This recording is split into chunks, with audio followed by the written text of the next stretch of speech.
안녕하십니까. 저는 유성민병원 갑상선 센터장을 맡고 병원장을 하고 있는 박성준입니다. 중앙대학교에서 40년 근무를 했고 은퇴해서 2019년부터 성민병원 원장으로 근무하고 있습니다. 제가 미국 유학 갔다 온 후에 2009년도에 처음으로 갑상선 예방센터를 중앙대학교에서 만들었습니다. 최근에 이제 갑상선 암뿐 아니라 우리나라의 암 환자가 굉장히 많이 증가하고 있습니다. 그래서 2020년 통계를 보면 남자는 5명 중에 2명, 39%가 되겠죠.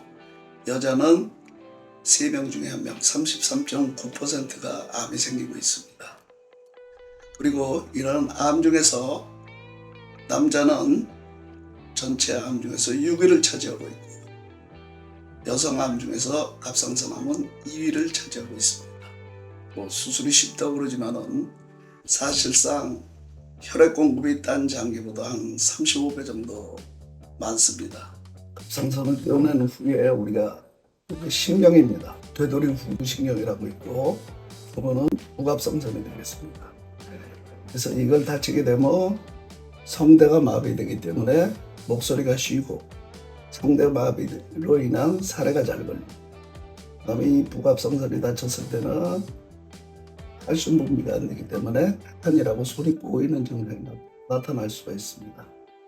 그래서 우리가 수술하게 되면 환자가 출혈이나 혈종은 이게 모든 사람한테 다 모든 수술에서 해당하는 거고 특히 이제 갑상선인 경우에는 목소리 변화가 생길 수가 있겠죠. 그래서 되돌이 후두신경이 다쳤을 때는 성대 마비가 되고 목소리가 애성이라고 하죠. 쉰 목소리가 나고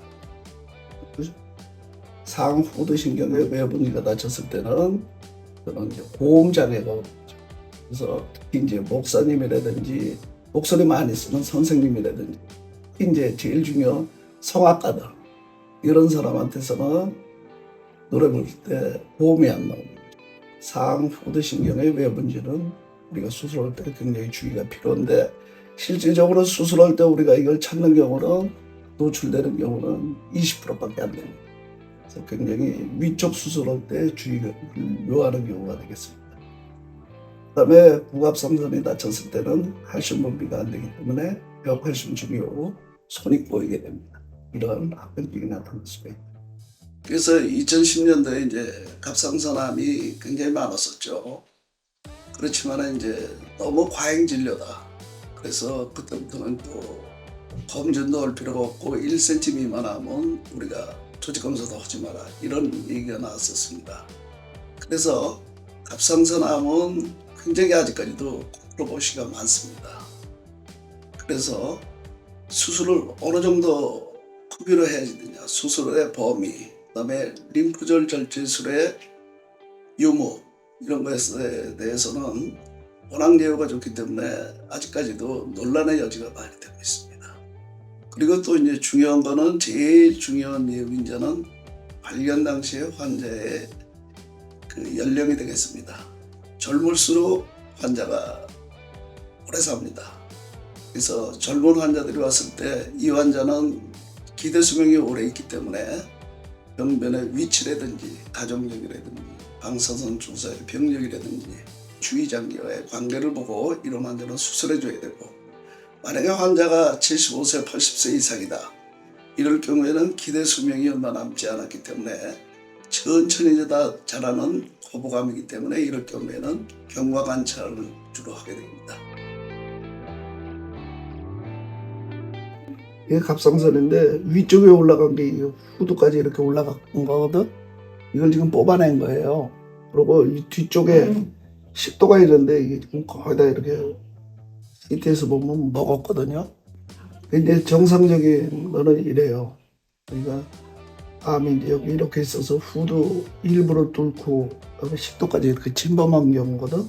그래서 이제 이거는 다 떼어냈더니 정상적인 갑상선은 요 밑에 쪽만 이렇게 정상으로 남아 있고 위쪽이랑 중간 부분 여기는 다 암으로 꽉 찼죠. 그리고 식도까지 나가는 길은 여기였고. 그래서 이 환자는 거의 수술 불가능할 정도로 심했던 환자인데 그래도 만약에 수술 안 했으면 1개월도 못 갔을 것 같아요. 그래서 환자가 먹지도 못하고, 그다음에 이제 기도 침범으로 인해서 숨도 못 쉬고, 처음에 병원에 오게 된 거는 전신쇠약이랑 자기가 만져보기에 여기 굉장히 단단한 게 4개월 전에 만져졌었거든요. 근데 이게 굉장히 레피드하게 빨리 진행되는 거예요. 원래는 이제 조직 검사가 나왔어야지 되는데 이게 오늘까지 안 나오는 거예요.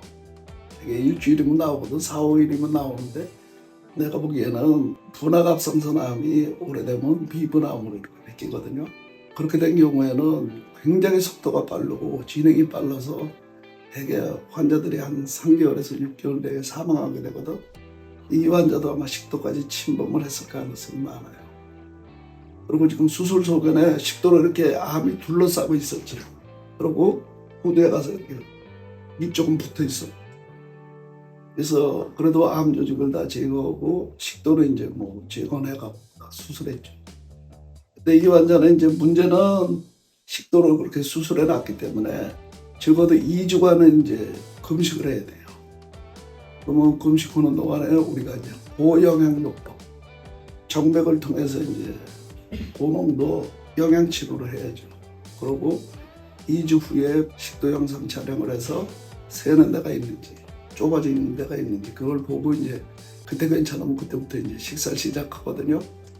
근데 제가 보기에는 이제 조직 검사가 나와봐야지 알겠지만 굉장히 예후가 나쁜 그런 암이 예상이 되죠.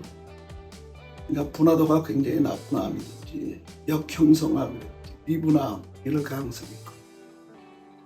그래서 하여간 뭐 6시간 반 정도 걸려서 수술을 했지만 수술은 그래도